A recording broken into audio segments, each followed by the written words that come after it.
everyone, and welcome to the Cryptid Crew podcast. I'm your host, Mark Childers. I'm super excited to dive into this episode today.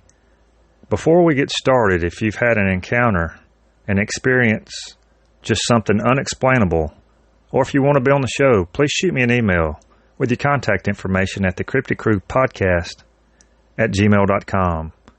And my social media links in the bottom, as well as the email, just in case you forget.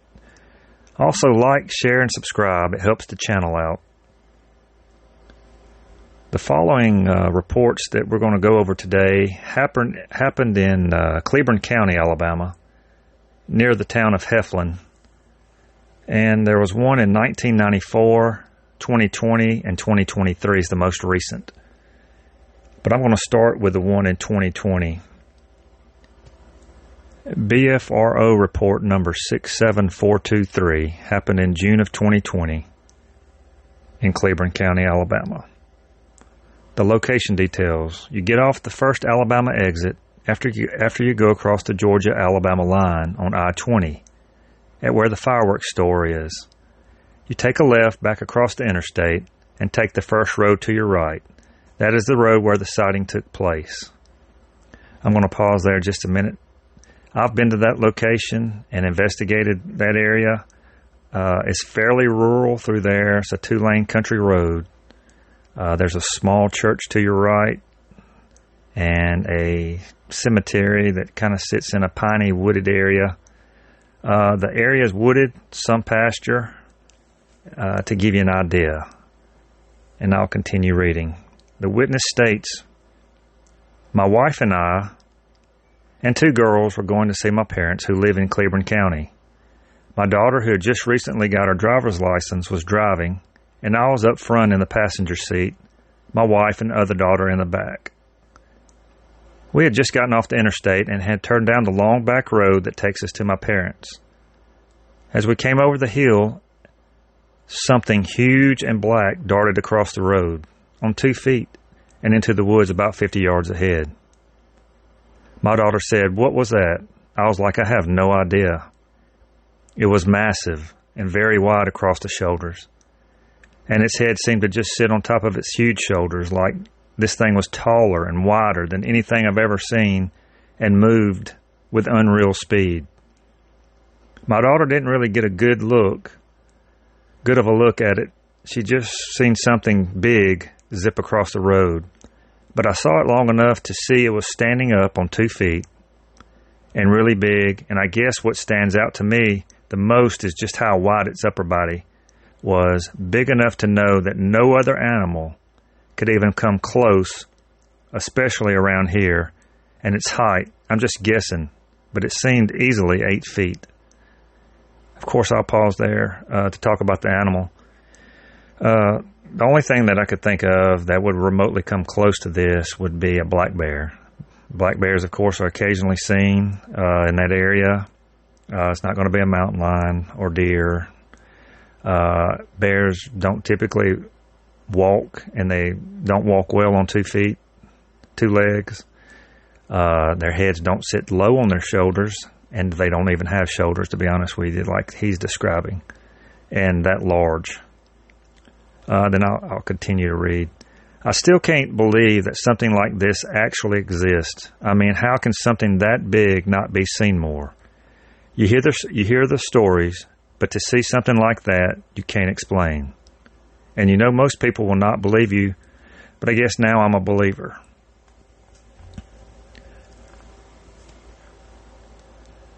They also noticed, as I passed where we saw it, crossed right down the road was a pack of dogs sniffing and going crazy, like they smelled it or were following something or where it had been. There were two witnesses in the car, like I'd mentioned, the dad and the daughter. The conditions, it was early afternoon, clear skies, and, so visibility was good. No rain or fog or anything like that to impede his vision. The environment, mostly wooded and river bottoms.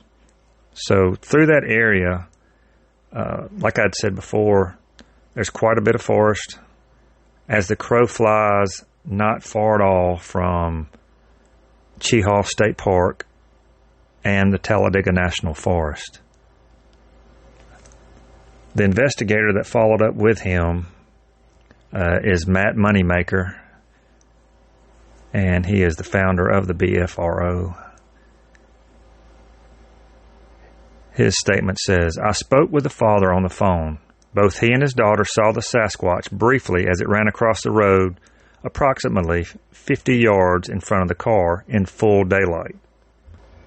There is dense forest on both sides of the road, so the sighting didn't last long. However, it was long enough for the father to be certain that the large, top-heavy figure was running on two legs, and its fur was brown and roughly 8 feet tall. He said it was definitely not a bear. The daughter only noticed something big quickly crossing the road, but wasn't focused on it like her father." And like I said, the location was just off I-20, just west of the Georgia-Alabama state border. And as I mentioned before, it's, a rural area, sparsely populated through there. Lots of water, lots of woods, a lot of coverage, and plenty of food there for something like that to exist. And I'm going to go into the second report, which is happened in 2023, February, and it's BFRO report number 75577, which happened in Cleburne County, Alabama as well. The location was at the bottom of the woods next to a small cow pasture near our house off Highway 46 near Heflin, Alabama. The witness stated, "My husband and I heard strange sounds for 2 nights in February and laughed about how they sounded like the Bigfoot sounds on television shows. Finding Bigfoot or Expedition Bigfoot, possibly. The third night at dusk, we were on our carport looking into the woods that border our property in Heflin. We saw what looked like a Bigfoot peeking around a tree at us. We watched it for approximately 5 minutes as it appeared to look at us from the left, then the right, of the tree trunk. I dismissed it as being a distortion with the trees and wind. I turned to go into the house and looked back and distinctly saw what could only be Bigfoot running away. I yelled for my husband. As he turned around, he saw it running also. It had our hearts beating wildly and the hair standing up on our arms. There was no mistaking what we saw," with an exclamation mark at the end of that. Going back to the peeking part, where it peeks around the tree, I've mentioned this in an episode before. If you've never heard of Stacy Brown Jr., he and his dad recorded several years ago some thermal footage that's pretty compelling. They were in the panhandle of Florida, near Torreya State Park, or either in Torreya State Park. And at the time, they did not know what they were seeing. They thought it was possibly 2 raccoons on a tree, maybe 7 to 8 feet up, moving around until the creature stepped out from behind the tree, crossed a trail in one step, a hiking trail, and disappeared into the brush. And at that time, I believe Stacy Brown Jr. did not know what his dad was looking at on the thermal footage. But going back to what I was saying, the animal had been peeking around, looking or observing the people in their yard, and just like with Stacy Brown, the animal there was looking at his dad and at himself, or Stacy Brown Jr. rather, and they're curious creatures by what most witness statements say. Typically, the sightings don't last that long. Usually a couple of seconds on a road crossing or something like that. In this case, it lasted almost 5 minutes, which in may have convinced them, because if you see something for 1 or 2 seconds like that, your brain's not going to register what did I just see or what I saw. It's going to have to process that because you want to just dismiss it as something else. And I'll go on to read about the conditions. It was 4:30 p.m. in the afternoon at the bottom of the woods that sit at a base of a small mountain. And that particular area is fairly hilly. You have Cheahaw State Park, like I said, Talladega National Forest, the highest point in the state of Alabama, pretty much as the crow flies, not far from there. And I'm going to read what the investigator said in this incident. I spoke with both witnesses. They are very credible seniors who observed this Bigfoot in daylight at approximately 150 feet for a few minutes as it peeked around a tree. They could not see the whole body at this point. Right as the couple was turning to walk, the Bigfoot began running away. The couple could see the whole body as it ran back into the woods, into the stand of trees. Both the husband and wife said the figure must have stood approximately 8 feet tall and was very dark.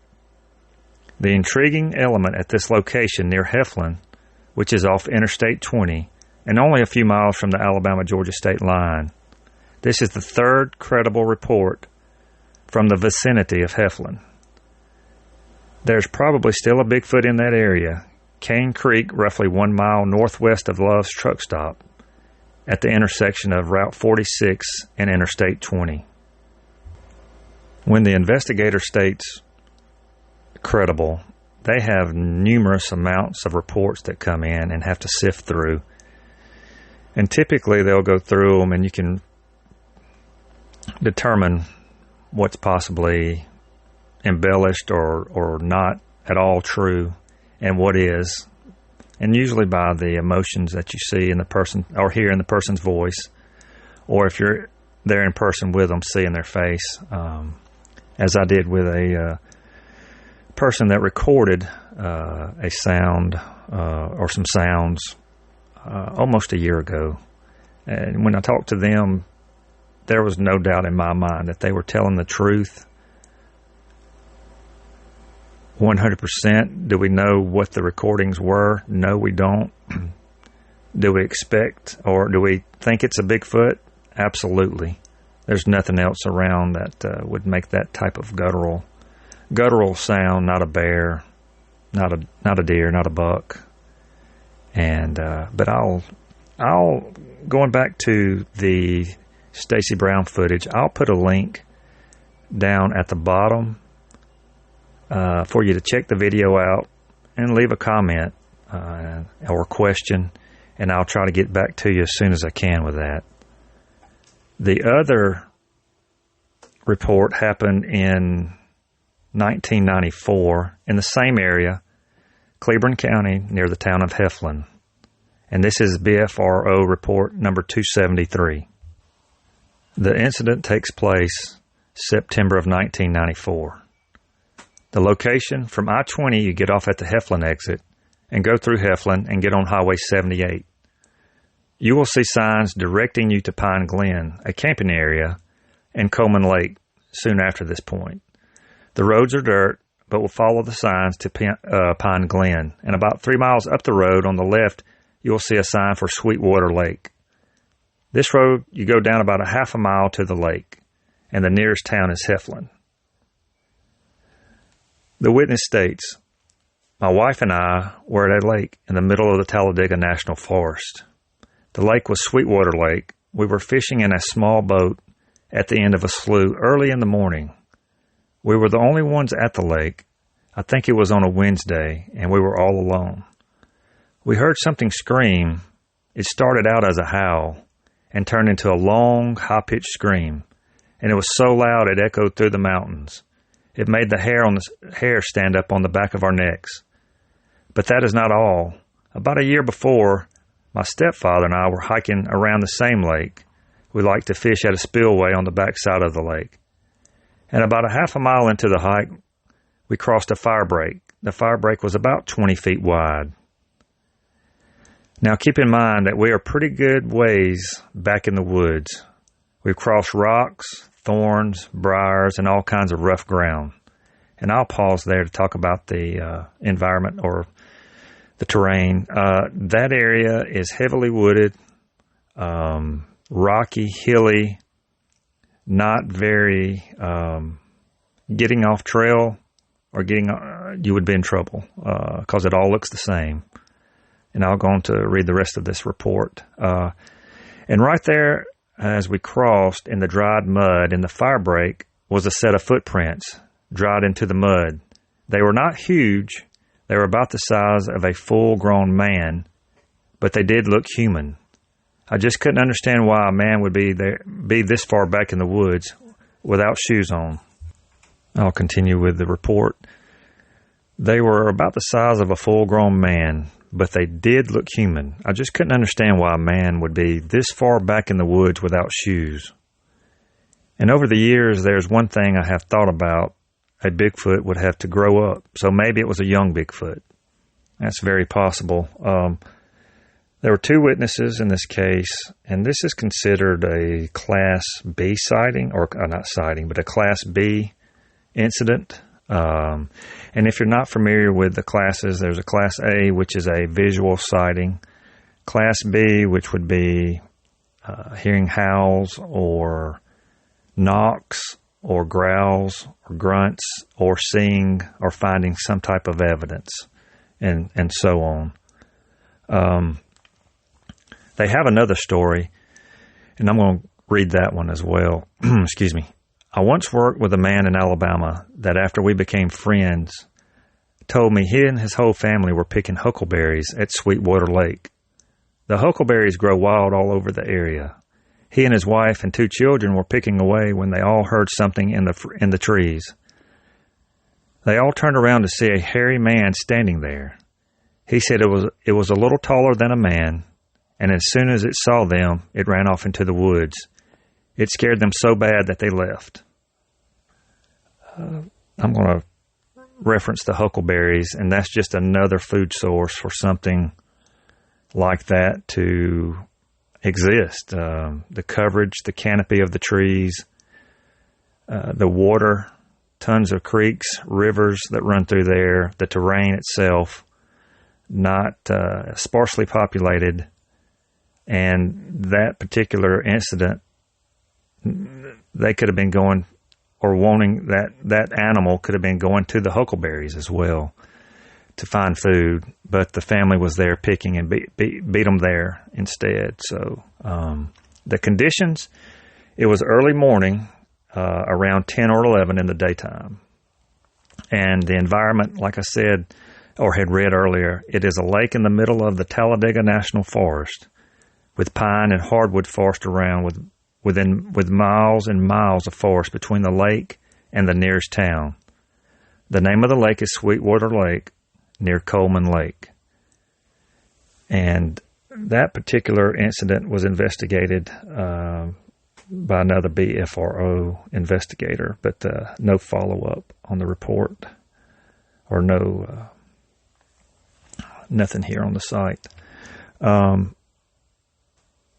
The BFRO website according to it, has over 100 sightings in the state of Alabama alone that date back, I believe, into the 70s, although it was created in the middle 90s, I believe 95. There are multiple counties that surround the state that have had sightings as well in Mississippi, Tennessee, Georgia, northwest Georgia, plenty there, and west central Georgia as well. I believe in Stewart County and a couple other counties close by. And, of course, in the Florida Panhandle, which is a hotbed for Bigfoot sightings. You have, in South Alabama, you have, of course, the Conecuh National Forest. In the Panhandle, you have Blackwater River. You have Torreya State Park, where the Stacey Brown incident happened. And in Alabama alone, there's over 660,000 acres of national forest in the state, covering 17 counties. And there's 3 areas within the national forest.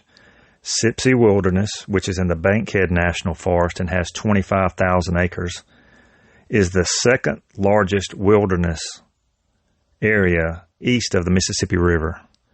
So it's quite large in itself. The Chehaw Wilderness in the Talladega National Forest has over 7,000 acres. And Duggar Mountain is the third area, making up almost 9,000 acres, located in the Talladega National Forest as well. And remember those 2 places, because those 2 are going to be very important in the following episode I have coming up on 11/27, when we go into some investigating and research on the missing hiker in Chehaw State Park. I'll have a guest on from the Anniston Star. But it's heavily wooded, large areas, rough terrain, and it's just not a lot of population there. So it's very sparsely populated and very rural. And I'm going to put a link as well to the BFRO website at the bottom, and check out reports. It's pretty neat, pretty detailed. Most of these are detailed here and pretty descriptive. And as I said, they go through tons and tons of reports and have to weed them out to what they believe is not fake or embellished, but actual true statements from the witnesses. But while I'm thinking about it, like, share, and subscribe. If you've had an incident, an encounter, an experience, or just want to be on the show, shoot me an email with your contact information at the Cryptid Crew Podcast at gmail.com. Happy Thanksgiving to everybody. God bless, and thank you for listening.